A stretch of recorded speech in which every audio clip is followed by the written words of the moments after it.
ये पहला धरना पिंक बहिरा किसान धरना ऐतिहासिक धरना है।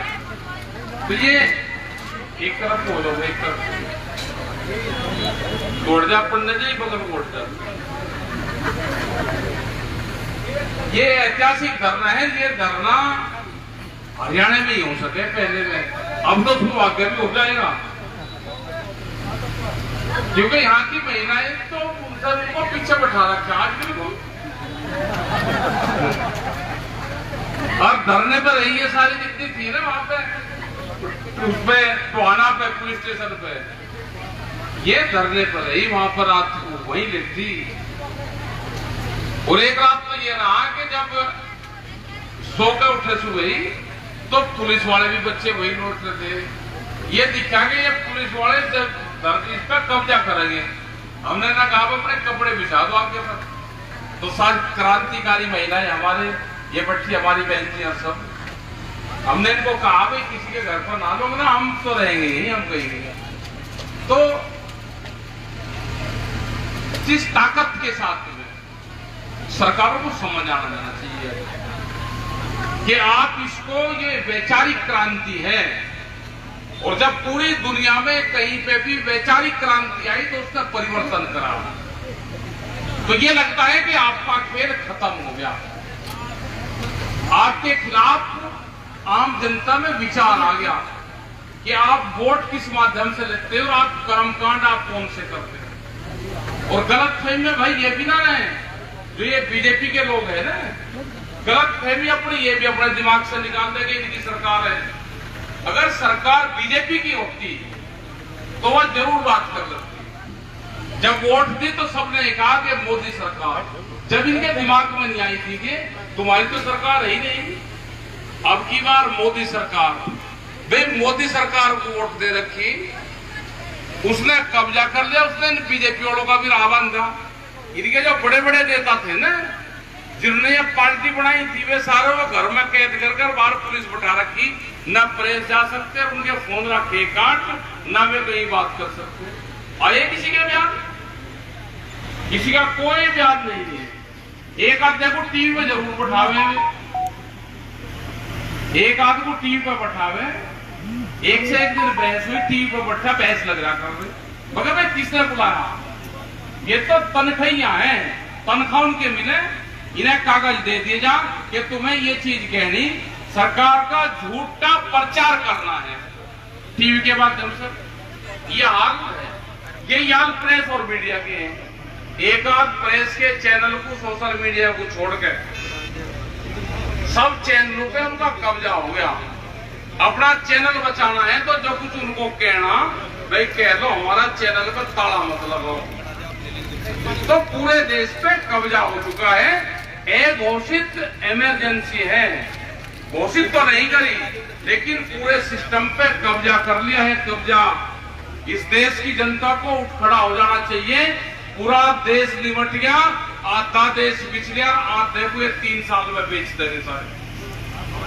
बहुत बुरी स्थिति है, कोई संस्था बोलने को तैयार नहीं है।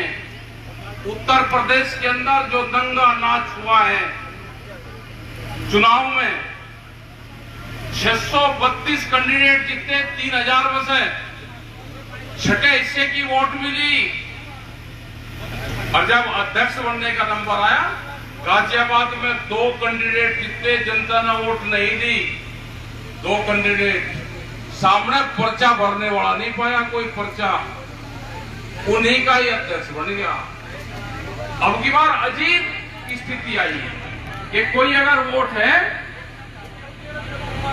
अगर वो वोट नहीं दे रही तो उसके गांव में जो घर है उसका 40 साल पुराना, वहां जाके पुलिस फोर्स, एसडीएम, पटवारी और बुलडोजर, जेसीबी जाकर खड़ी करती कि ये तो तालाब में बना हुआ गांव के बीच में, 40 साल पुराना। कहने लगे भाई और बस रहे, कहने लगे ना नक्शे में यही चीज का घर आया, अगर नहीं दिया तो वो ढा दिया गांव के बीच में ही। वोट दे दे, तेरा घर है, तेरे मकान है, तेरे स्कूल टूटे, मतलब जो स्थिति हुई वो वो देख नहीं सकते कि क्या क्या स्थिति हुई। लोगों ने सिलेंडर करके उन्हीं को वोट दे दी। 20 रुपए का पट्टा जिसमें फूल पूरे चादर भी इतनी चौड़ी, बरीक वाला पट्टा, उसमें 3 फूल है और आजा तू कहीं से भी जीतता है, आजा मंच पा और पकड़ा उसके गले में गिर दिया। अरे ये बीजेपी का होगा भाई, चल अपना कर काम। मतलब समाज ने वोट दी वहां पे, उसने पट्टा गिर दिया गले में। तो ये हाल चल रहा। ये कहे कि धर्मांतर हो रहा, धर्म परिवर्तन हो रहा ना, कुलवांतर हो रहा भाई। तू जीत कर कहीं से ही आ जा, भर्ती यहाँ हो जा।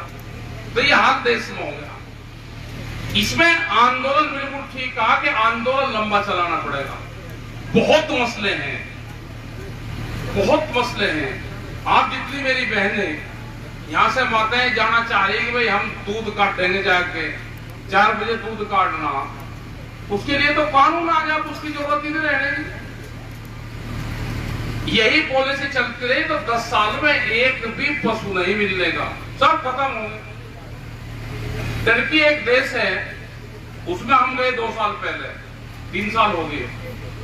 तो जब वहां पे गए वहां पशु खत्म हो गए 20 साल पहले, आज से 22-25 साल पहले, 23 साल पहले वहां पशु खत्म हो चुका वहां का। उन्होंने कहा जी यूरोप से दूध आता है हमारे यहाँ भी कानून आ गया दूध का। यहाँ के मंत्री को नहीं पता, जो पशुधन मंत्री हैं उनको नहीं पता कि देश में कानून आ गया, लेकिन एक कानून आ गया, बाहर से दूध आएगा। जितने भी जो डेयरी सेक्टर हैं, जिन्होंने कहा जी 10 रुपया लीटर आप सरकार हमको देगी तो हम डेयरी चला सकते हैं, नहीं तो नहीं चलाएंगे। आज आप बता दो, आप दूध का काम कर रहे, खल बिनोना चोकर क्या रेट है और दूध क्या रेट जा रहा है। ज्यादा बुरी स्थिति है और भी खराब स्थिति आएगी। बिजली का कानून आ रहा है कि 2 पशु अगर किसी के होंगे तो कॉमर्शियल कनेक्शन लेना पड़ेगा, उसकी 18 रुपए यूनिट तक जाएगी बिजली के रेट। तो 2 अब ये पागल आदमी है या देश से पशु खत्म करना चाहते हैं। भाई एक भैंस हो गई, एक में अब तो 2 हो गए, या तो कटड़ा मरेगा उसका जो वो है, या तो वो मरेगा और या कॉमर्शियल कनेक्शन दिया जाएगा। तो ये लोअर मरेंगे सारे, और लोअर मरे तो 5-10 साल में कोई पशु बचना ही नहीं। तो ये इस तरह के हालात है कि 2 पशु होंगे तो कॉमर्शियल कनेक्शन लेना पड़ेगा। वो जब संयुक्त उसमें बातचीत हुई संयुक्त मोर्चे की, उसमें तो उन्होंने तय करा कि हम ये जो कानून है इसको हटा देंगे। ये तो उन्होंने जरूर तय करा कि बिजली अमेंडमेंट बिल इसको हम वापसी ले लेंगे, लेकिन ये कानून के साथ में ही वापसी होगा, वैसे नहीं होगा। कानून पर अगर बातचीत होगी तो वो लेंगे, नहीं तो उसको भी लेने को कोई तैयार नहीं। तो हालात ये है कि पूरी दुनिया में एक इस तरह का देश चाहिए था जहां से ये सारा विवाद चला है कि जहां की जनसंख्या ज्यादा हो।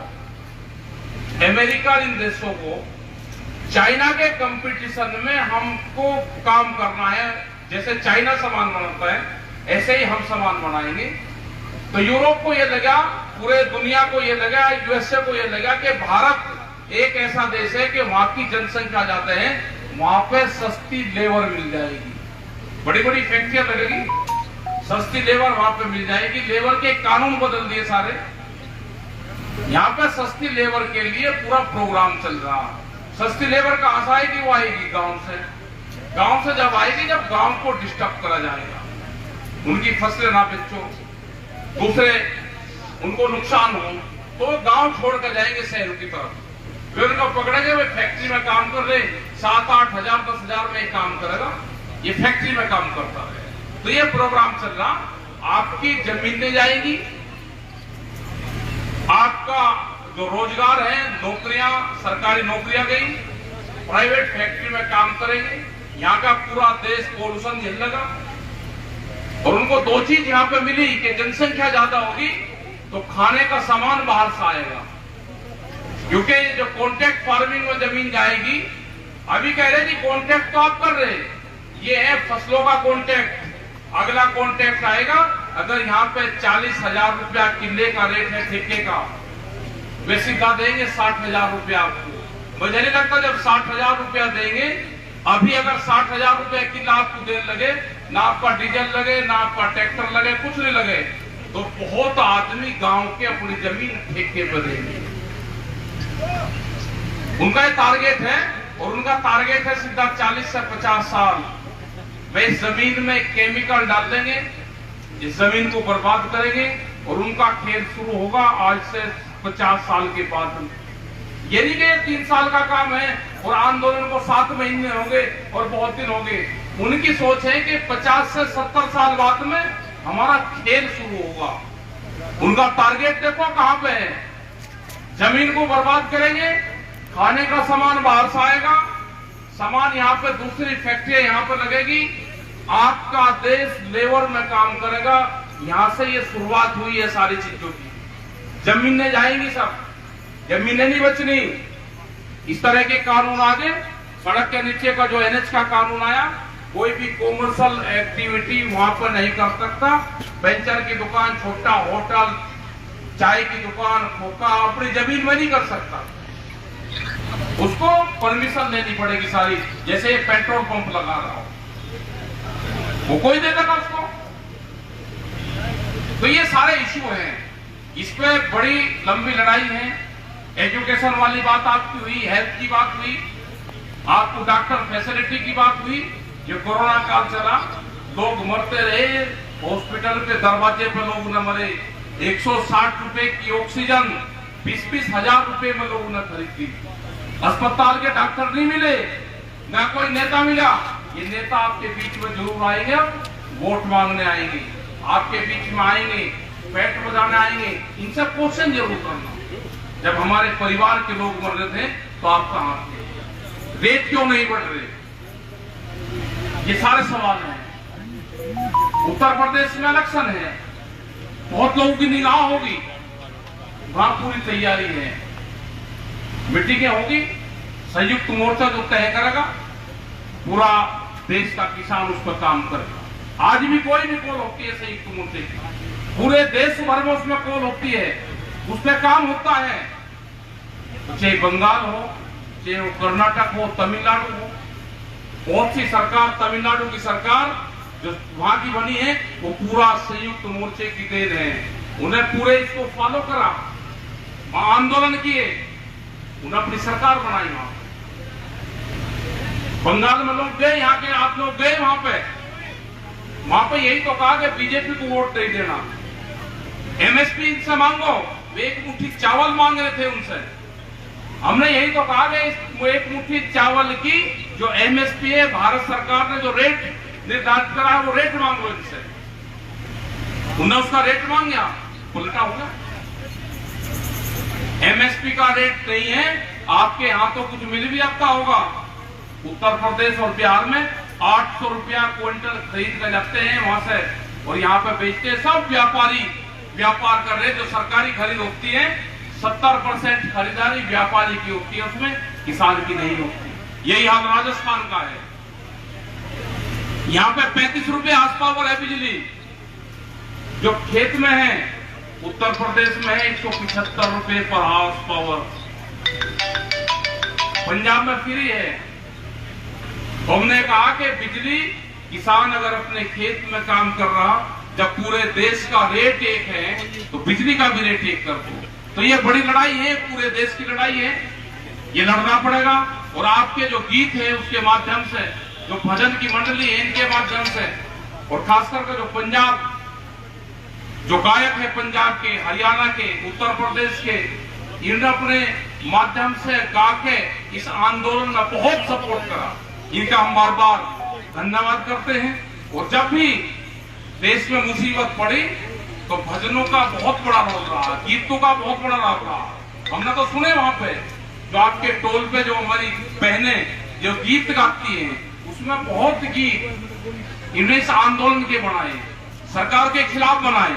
तो ये आपके प्रचार के माध्यम से ही इस देश के किसानों को आजादी मिलेगी। और टिकैत साहब हमेशा कहते थे कि जब हरियाणा जुड़ जाएगा, पंजाब जुड़ जाएगा, तो उस दिन इस किसान की समस्या का समाधान हो जाएगा। बहुत उन्होंने आंदोलन करे दिल्ली में, लेकिन पूरा हरियाणा साथ नहीं जुड़ पाया था। थोड़ा सा क्षेत्र जुड़ता था, पूरा हरियाणा नहीं जुड़ा। लेकिन आज खुशी है कि उनके जाने के 10-11 साल बाद में उनकी जो इच्छा थी वो पूरी हुई और पूरा देश का किसान आज इस आंदोलन से जुड़ा। आज पूरा संयुक्त मोर्चे पे पूरे देश के किसान की निगाह है और सरकार के घुटने टिका रखे हैं। सरकार का मुंह जमीन में गाड़ रखा है, किसान का घुटना उसके ऊपर है, उठने नहीं देंगे।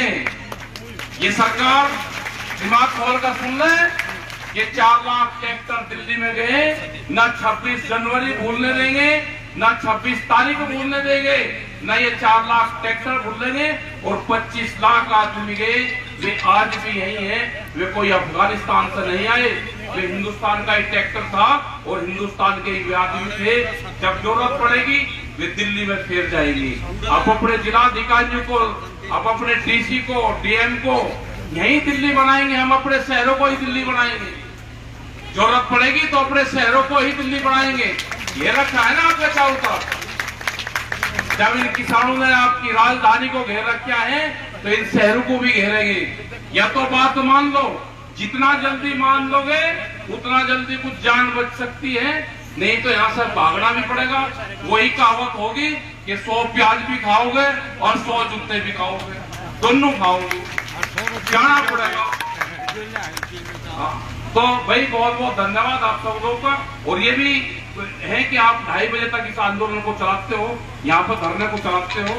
और जितने भी हमारी बहनें हैं जो इस आंदोलन को धरने को चला रहे, उनको बार बार हम सल्यूट करते हैं, धन्यवाद करते हैं। जय हिंद, जय भारत। माला पहनाकर हमारे अतिथियों